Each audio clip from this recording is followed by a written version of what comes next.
here. Are they scared? See, I told you before that popularity armor will protect you for a certain amount of time. And really what it boils down to is the frequency of how much garbage woke you bring out. It took a little bit with Star Wars, but they felt it immediately with The Last Jedi. And they kept feeling it and kept feeling it over the next few years with different television shows, Kenobi and other stuff that they did, The Acolyte, until they billions and billions of dollars of losses later, yeah, here we are. So it only protected Marvel for a short period of time. It only protected Star Wars for a short period of time. It only protected several companies for a short period of time. But now, everyone knows what's going on. The public is hip to what they've been doing. The gaming industry has been suffering. And the rest of entertainment has been suffering because of them doing this stuff. Now, for Christopher Nolan, this would be his first woke up movie, correct? So he may still have a hit on his hands. However, he can't keep doing this. And the cat is out of the bag and everyone knows the casting for this movie and the controversy around Greek casting and, the different races that have been casted and how inaccurate it is, even though they were talking about how they wanted to make it accurate. So, with them skipping influencers, what are they saying? Are they afraid of the influencers that would not shill? I ain't got no invite yet.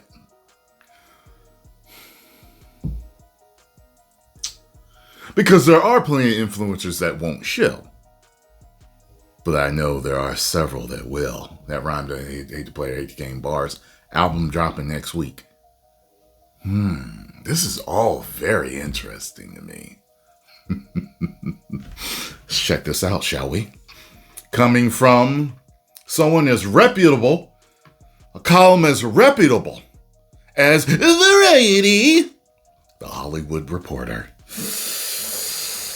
Christopher Nolan's The Odyssey to skip social media influencer screenings. Universal is going straight to professional critic screenings rather than having the usual word-of-mouth screenings for social media. Damn, this is interesting. Why? It's a show of strength. It's a show of strength worthy. I can't even talk. It's a show of strength worthy of Odysseus. Universal has decided to skip having word of mouth, aka influencer screenings for Christopher Nolan's The Odyssey. Instead, after the film's global premiere screening in London on July 6th, the film will begin. Oh my God, a pop-up ad. The film will begin screenings for film critics. The move bucks the trend of studios getting ahead of professional reviews by inviting fans, site bloggers, and influencers to see major releases in advance and then letting them post often highly enthusiastic mini reviews on social media. Studios typically make the decision whether to have word-of-mouth screenings on a case-by-case basis, depending on the film. But it has become pretty standard procedure for films that are aiming for popcorn movie blockbuster status. Universal's decision also comes at a time when fans have gotten savvier about the relationship between studio marketing departments and influencers. Disney, for example, was quickly called out for using influencers in a viral stunt with the Mandalorian and Grogu star Pedro Pascal surprised a group of fans at Disneyland. The moment was presented online as if Pascal had appeared before unsuspecting regular tourists Recently, extremely positive influencer reviews for Warner Bros. Supergirl were met with strong skepticism in some corners online. Yeah, I'm aware of the ones that were shilling. Although I think there were some people that actually weren't shilling and actually really liked it. So I'm always going to be fair with you. The official critic reviews for the film have been considerably more negative, with the film averaging 59% on Rotten Tomatoes. Universal previously had influencer screenings for Disclosure Day, which were very positive. One viral blurb, Spielberg's best film in 20 years, got dragged a bit by film critic detractors and was referenced in a couple of critics' reviews. It's way too early to say if movie influencers are losing, influence. Listen, I think the people as a whole have been hip to shills for a while.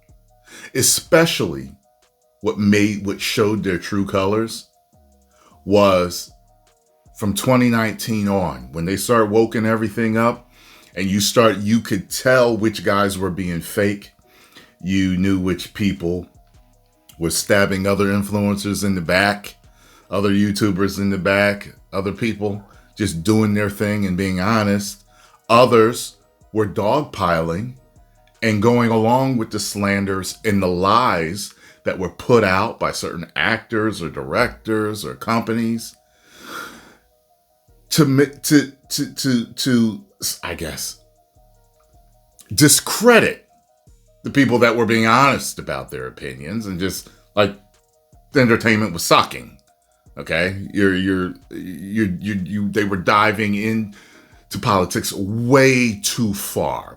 They were heavy-handedly trying to push certain agendas so hard that it was pushing people out of the escape of the movie experience. And you knew which ones were fake and you knew which ones were real. You knew which ones were truly drinking the Kool-Aid, and you knew which ones that were doing it for a gift basket or a chance to shake James Gunn's hands or anyone else. You knew which ones it were. You can tell how fake they are. The people know now. The cat's out of the bag. The jig is up. It's done. So, I think people still have influence, but people know who to trust now more than ever. People still get fooled by fake influencers. However, they know now more than ever who they can trust. But if Universal's decision to skip such screenings for the Odyssey gets enough attention, other studios could more frequently adopt the move as a confident flex, while studios who opt for such preview screenings might start to be more widely seen as trying to hide the ball.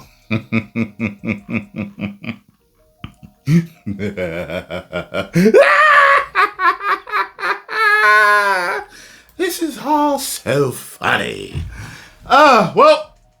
We'll see. Does Christopher Nolan, with the cat out of the bag and the big controversy around this movie, does he have enough popularity armor to prevent this movie from bombing?